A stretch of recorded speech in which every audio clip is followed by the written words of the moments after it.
Yeah, it's definitely one of those tissue kind of days. I've got the beginnings of flu, I reckon. More, right, it's not hay fever. So, and I can't find my bucket with all my beanies to put over the camera, but I'll try and put this over it because it's I don't know what's going on, fellas. And I'm trying Vivid Sunset Glow because I went back to a Baz's Urban Weed Patrol from last year, D4, which shows some nice CP weeds on it. In particular, the one that we went to that conservation park earlier on this year, with the one with the pool. I've forgotten I tended to call it Endelbrecht, but it's not Endelbrecht. I keep forgetting the name. Farnsworth, something like that. Yeah, so hopefully I've just put this beanie over. I don't know. I'm going to have to take it off to put it on the tripod, I think. So. Anyway, did anyone notice in those clips from Farnsworth or Conservation Park earlier this year that the particular weed that was also in Baz's Urban Weed Patrol D4 from last year, with the nice red striping and the spiky bits on it, seemed to either move or has the ability to be moved and then stays in position? Like you move the leaf, 3 or 4 inches, and it just stays in that position. And I don't know, in a couple of later clips you may have seen a couple of plants out the corner of the vision with a single leaf in a sort of odd looking position facing the sun or something like that. So whether the plants actually move their leaves, they track the sun in a way or something, or there's some sort of triggering mechanism or something and they can move 3 or 4 inches but they just stay there or something, I don't know. But it just seemed odd, and I'm going to go back there next year or find a few, probably next year. It's a bit too late for this year, or try and grow some plants myself. But I better put this on spot culling. These look pretty dry. If I've got spot culling on this, because yes, I have in this old setting. But it was doing quite better than I thought it would. But now it's getting a dry look like this one. These ones I put in last night, they look they sort of look like they're drying up.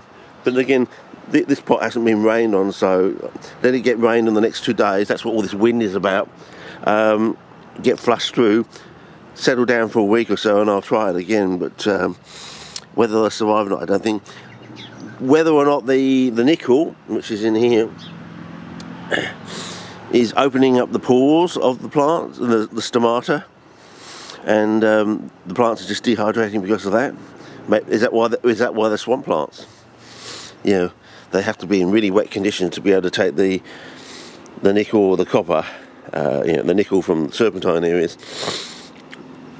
Anyway, I'm just running the idea at the moment that maybe the copper gets washed out by the seawater and the nickel comes in from the serpentine areas. Maybe that's what it's all about. Anyway, we'll see. But that looked a lot better last night. But now it looks like it's going to dehydrate just like that one does.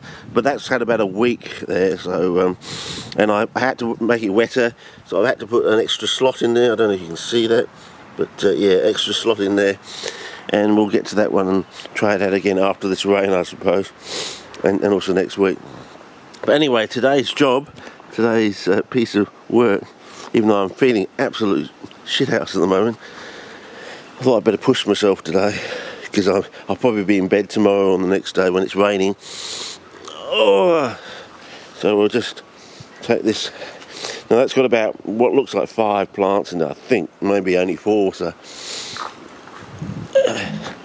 anyway, so we'll see how we go. So I'll just set up the tripod and then we'll get into it, fellas. It's about 11-minute clip, so I should be able to get this done. But I can't put the beanie on now, so if there's a lot of wind, shear, and it's too much hassle trying to find out where as I said, what's happened to this so-called voice actuation that's supposed to, just tell the camera, I want wind shear on now, thank you very much, just JFDI, yeah, just fucking do it. Yeah. It should be like Bill Gates should be wired up internationally to everybody's bloody iPhone. And when we say JFDI, it gets a little electric shock, Yeah, like it means you'll live for 1,000 years. So, I discover this. If you shock someone with little shocks all through their life, they live for 1,000 years or something. Oh, fuck. You just can't win, can you? Anyway, so the idea is to go in here and just sort of nice bit of a seaweed weed in there, but you know, and then just put this to one side and perhaps bring the tripod down. I don't know. What's it look like in the monitor? I think we're probably going to have to bring the tripod down, but I probably need it for later on, so if you bear with me. The usual thing, bring it down a bit. Oh. By the time we get it set up, it's going to run out, isn't it? Alright, it's one of those days, fellas. You can hear that wind. You can hear that wind. So there really is a storm coming, and apparently it's going to be raining for 2 days or something. So yeah, so we'll get this. Get the old tappers going. You think it's some. So we just pull these apart. Nice red. I don't even see that nice red plant there. So you know, that's a good sign. I was going to talk about plants going red later on, but anyway, talking about those plants that move, sort of thing, or maybe one of these CP weeds that may actually have some sort of either motion in it or ability to be moved and stay in a position, like you move the leaf, like one of those plastic toys or something, you know, those Gumbies or bendable toys thing that have like a wire in them, sort of thing. It seemed to be like, it may be something like that, you know. You know, that central midrib has got some sort of what's that plant they put all that they extract all that sort of jelly out of that is good for skincare. A jojoba or something like that. You may have something like that, so you bend it and it's sort of like a bit like jellified antifreeze or something. It just holds the leaf. So you move the leaf like this, like that, and it just stays in that position. Now you take your finger away and it just like stays in it. You move it like that and it just like stays in it.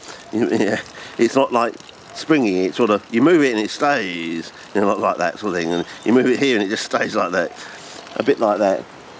But I remember when I first came across the border from WA to here, I got an invite to the greenhouses out the back of the herbarium area, which are sort of specialist sort of greenhouses. You know, they're run by the staff, and they take cuttings and things like that they spread around the rest of the thing, and they have special plants in there and things like that. They showed me around all the CPs and stuff, but also I came across this sort of this P type sensitive plant sort of thing. So it was like a pea plant rolling out with this sort of bifurcated leaf, yellow flower, bigger, and you know, you think mimosa's fantastic. This was better than mimosa, but they do have some tougher mimosa relations in the class grounds there, if you've ever seen them. They're like sort of really tough, not quite as tough as mimosa Pigra or Pigra, I think it's called, which is up in the Northern Territory. That's like a tree sort of sensitive plant, you know, sort of thing. No, not like that. This was like a little pea plant, but it, you know, growing to about this sort of size, you know, a nice decent size. I mean, if you knew your pea plants, you could grow it to a much larger size than that. But it had really, you know, nicely moving leaves. You know what I mean? They sort of folded up. You know, it was almost like out of one of those bloody Tarzan movies. It was that good. So yeah, much better than mimosa. Worth trying to track down and find out what it is. I say all this because, you know, when I started out in CPs, you know, you do all the reading in the books. They talk about things like sensitive ferns and things like that, and yeah. So, you know, as I said, I noticed out the corner of my eye when this video, it's almost like I didn't see it sort of thing. I was like watching the videos back later on. You might want to take that CP weed out, actually. Oh well, there's a little test plant. That will be a good test, actually. You know, how big can we get this thing to grow, if we can keep it alive, of course. So yeah, interesting. So yeah, can you hear my voice is getting a bit sort of weird, coarse? Yeah, I'm definitely got a sore throat, and you know, I reckon tomorrow and the next day I won't be out here. Yeah, it'll be raining and I'll be stuck in bed, I reckon, the way things are going. Anyway, I think we can break those into two. So we may actually get 1, 2, 3, 4. Okay, well, enough to do the pots anyway. Not enough to do an extra walled one. And how many? But we'll see how we go. So I want to get all this crap off because we want to put it straight in. So basically they're growing in the sand, As I said, when they get going, they usually go red in the centre, but these ones are already red in the centre, so take away all that moss stuff, and we'll see how we go. I think we're basically done. Might want to stick this CP weed in. It seems to be growing around something or something. Oh, it's got a taproot. That's what it is. There you go, a taproot. Yeah. Well, that pea plant looks like it would have had a taproot or something like that. So you know, maybe it's like I think he said it was a biannual or something. I didn't quite understand at that sort of age what he really meant by that, but yeah, because you can play around with biannuals. If you change the photo period, you can get monster biannuals sort of thing. You know, so normally flower in the second year, but you can stop that from happening. You can get like monster beetroots and monster other plants if you play around with the photo period. So if you've got biannuals, you can have some really fun with those. So I think he said that pea plant was a biennial, so you know, if you've played around with the photo, you could end up with a plant with a span of, you know, 12 inches or something, and imagine seeing the leaves move on that. That'd be fantastic. Anyway, we're running out of time. Yeah, 15 seconds. Oh well, next stage we'll be potting up. Okay, as long as I don't tread on anything. Oh. Okay, see you now. Yeah.